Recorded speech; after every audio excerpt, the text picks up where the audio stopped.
श्रीअन्तुत पारी देखिएको डाँडा बादलले ढाक्दै छ, सुन्दर छ यो अवस्था।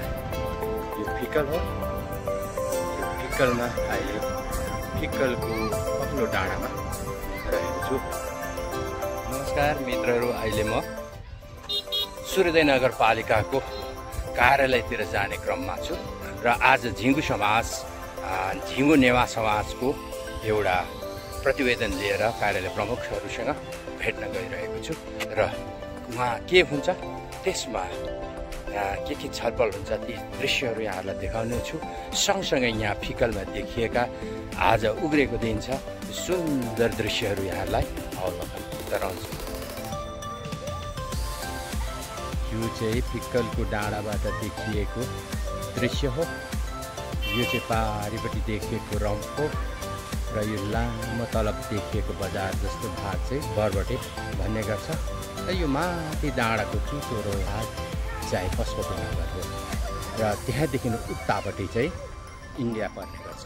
र मित्रहरू यस्तो छ फिक्कलको देखिएको सूर्योदय हेर्ने डाँडा देखिएको चुचुरोबाट चाहिँ यहाँले सूर्योदयको दृश्य पनि देख्न सक्नुहुन्छ र यहाँ जुन चाहिँ म उभिएको ठाउँबाट पनि यहाँहरूले सूर्योदयको दृश्य अवलोकन गर्न सक्नुहुन्छ। र मित्रहरू आज धेरै उग्रिएको छ र यो पारी देखिएको बजारहरू छन् यस्ता, यी कन्याम हो, कन्यामको दृश्य लगायत विभिन्न सुन्दर दृश्यहरूलाई यहाँहरूलाई अवलोकन गराउँछु।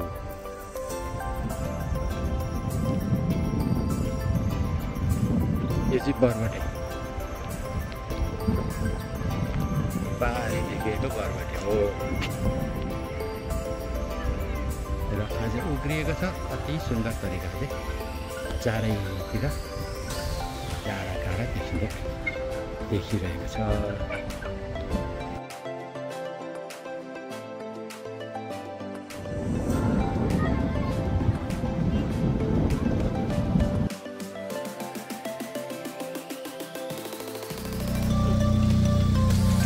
यो चाहिँ सूर्योदय नगरपालिकाको कार्यालय। यो चाहिँ साह्रै सुन्दर तरिकाले बनाएको छ है साथीहरू। यस्तो छ र यो कार्यालय ठुलो छ। आज दिन पनि धेरै उग्रिएको कारणबाट सुन्दर देखिरहेको छ। यो चाहिँ फिक्कल चोक बजारदेखि धेरै नजिक छ। अलिकति हिँड्नु बित्तिकै तपाईँले यो ठाउँमा आउन सक्नुहुन्छ र यो सूर्योदय नगरपालिकाको कार्यालय।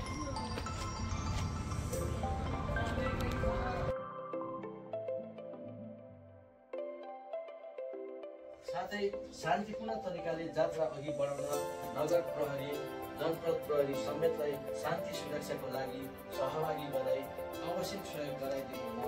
अन्य पर्वहरू सम्पन्न गर्न हामीले आफ्नै समाजका सदस्यहरूबाट आर्थिक सङ्कलन गर्दै आइरहेका थियौँ भने यस वर्ष मोटामोटी 2,60,000 खर्च हुने अनुमानित बजेट रहेको छ। जात्रामा चाहिने विविध सामग्रीहरू मर्मत सम्वाद, रथ निर्माण लगायत धन्यवाद।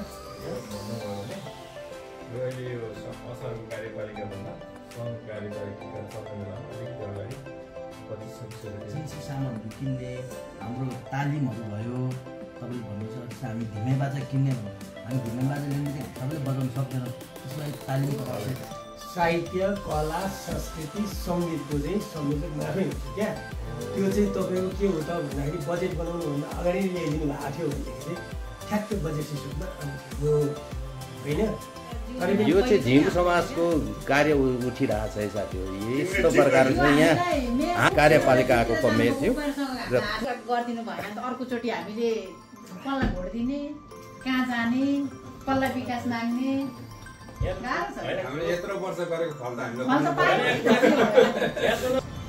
मित्रहरू, यसरी आज हाम्रो कार्यालय प्रमुखहरूसँग भेटघाट भयो र सो कार्यक्रममा सकारात्मक हिसाबले उहाँहरूले आश्वासन दिनुभएको छ र यो जात्रा कार्यक्रम हाम्रो 7 गतेदेखि सुरु भएर असार 7 गतेदेखि सुरु भएर 31 गतेसम्म रहनेछ र यहाँ विभिन्न जात्रा गठमले, गाई जात्रा, लाठी नाच लगायतका, कृष्ण अष्टमी लगायतका हाम्रा कार्यक्रमहरू रहेका छन्। यसरी आज हाम्रो भेटघाट कार्यालय प्रमुखहरूसँग भयो र अब यहाँलाई फिक्कलको दर्शन गराउँछु।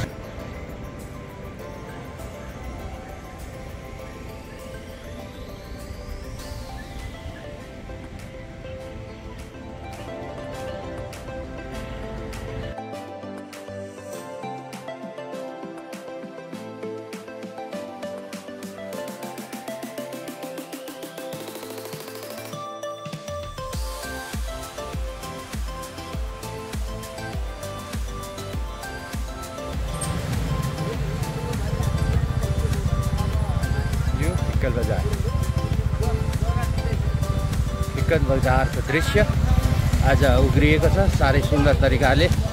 यो बजारको दृश्य यहाँलाई देखाउँदैछु मित्रहरू। यो चाहिँ सूर्योदय नगरपालिकाको माथिल्लोपट्टिको भाग हो र यसको मन्दिर यो सूर्योदय नगरपालिकाको कार्यालय रहेको छ।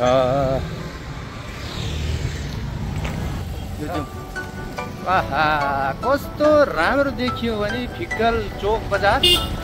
र अलिक बिस्तारै कुदाउनुहोस् है साथी, म लड्छु, फोटो खिच्दैछु। र हामी आजको चालक चाहिँ हाम्रो प्रकाशजी हुनुहुन्छ र अहिले चाहिँ हामी ठ्याक्कै चोक बजारबाट स्कुटीमा जाँदैछौँ। यसरी यी दुईजना यहाँनिर जाँदैछौँ त्यसरी है साथी। र फेरि यहाँलाई पल्टाएर फेरि अलिक फिक्कल चोक ठुला भवनहरू बनिने क्रम जारी छ, व्यस्त रहेको छ। हो यो फिक्कल बजारको बजार हो। यो चाहिँ वल्लोपट्टि फिक्कल। यो पनि सुन्दर छ ठाउँ। यस्तै छ है साथी यो फिक्कल बजार चाहिँ, हेर्दै गर्नु होला र आउनु होला एकखेर। यसरी नक्सा मात्रै हेरेर हुँदैन, ठ्याक्कै आउनु होला। ऊ त्यो जङ्गलभित्र देखिएको चाहिँ मेरो घर हो र म यहीँ बस्छु र भ्लग सिकर बेला बेला हेर्दै गर्नु होला मित्रहरू। साह्रै सुन्दर ठाउँ छ र यो सुन्दर सुन्दर दृश्यहरू यहाँहरूलाई देखाउँछु। हस् त साथीहरू, यहाँहरूलाई यो आज झिकु समाजको लाखे सम्बन्धीको यो प्रपोजल लिएर हामी आएको थियौँ। यो सम्बन्धी यहाँहरूलाई बताइसकेँ र यहीँबाट यहाँसँग बिदा लिन चाहन्छु। फेरि अर्को कार्यक्रममा यसरी नै भेट गर्ने बाचा राख्दै हाम्रो टिम हाम्रो लक्ष्यतिर अगाडि बढ्दैछ। हस् त, नमस्कार।